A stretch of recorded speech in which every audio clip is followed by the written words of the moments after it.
আসসালামু আলাইকুম। আপনারা সবাই কেমন আছেন? আশা করি সবাই অনেক ভালো আছেন। আজকে তেলের মধ্যে ডাল দিয়ে একটা মজার রেসিপি তৈরি করতে চাচ্ছি। প্রথমে আমি ১ কাপ মসুর ডাল নিয়ে নিয়েছি বাটিতে।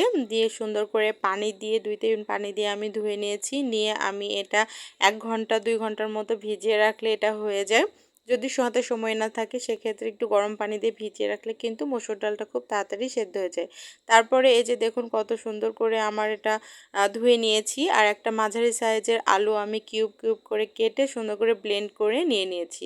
তারপরে আমি সেই ব্লেন্ড করা মসুর ডালের পেস্টের মধ্যে দিয়ে দিয়েছি আমি হাফ চা চামচ মরিচের গুঁড়া, হাফ চা চামচ ভাজা জিরার গুঁড়া, হাফ চা চামচ গরম মশলার গুঁড়া, হাফ চা চামচ হলুদের গুঁড়া, হাফ চা চামচ চাট মশলা, হাফ চা চামচ কালো গোলমরিচের গুঁড়া, আদা রসুন বাটা হাফ চা চামচ, লবণ পরিমাণ মতো, বিট নুন 1/3 চা চামচ, আর দিয়েছি 1 চা চামচ কালো জিরাটা দিলে কিন্তু খেতে ভালো হয়।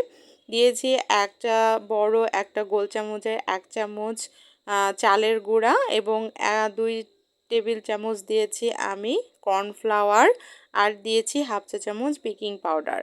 সব উপকরণগুলো একসঙ্গে সুন্দর করে ব্লেন্ড করেও নিতে পারবেন, আবার সুন্দর করে এমনিতেও মিক্সড করে নিতে পারবেন। কিন্তু মিক্সারটা এমন যেন শক্ত শক্ত হয়, নরম হলে কিন্তু এই রেসিপিটা সুন্দর মতো হবে না। তো অবশ্যই একটু শক্ত করে নেবেন। তো তারপরে আমি একটা পলি পেপারের ভেতরে নিয়ে নিলাম। মিক্সারটা অবশ্যই কিন্তু একটা পলি ব্যাগের মধ্যে নিয়ে নেবেন, বা আপনারা চিপস খায়, আমরা যে চিপসের প্যাকেট থাকে সে প্যাকেটগুলো নিলেও হবে। এবারে আমি একটা যে স্প্রাইট বা আমরা 7 আপ খাই ছোটো, সেরকম একটা বোতল নিয়ে নিয়েছি। আর বোতলের খাপটা আমি একটু কাঠি গরম করে সুন্দর করে ফুটো করে নিয়েছি। এবারে আমি যে পলি ব্যাগের মধ্যে মসুর ডালটা নিয়েছি, সে মসুর ডালে সে একটু কোনা একটু কেটে নিলাম, দেখতে পাচ্ছেন কেচি দিয়ে।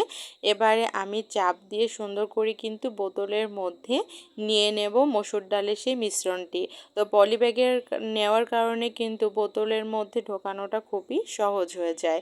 তো অবশ্যই আপনারা এভাবে করেই করবেন। তারপরে এই যে বোতলের খাপটা লাগিয়ে তেলটা একটু গরম গরম হয়ে আসলে তেলের মধ্যে সুন্দর করে বোতলের একটু চাপ দিবেন। আর এই যে সুন্দর মতো কিন্তু ভাজা হয়ে গেল মসুর ডালের কুরকুরে।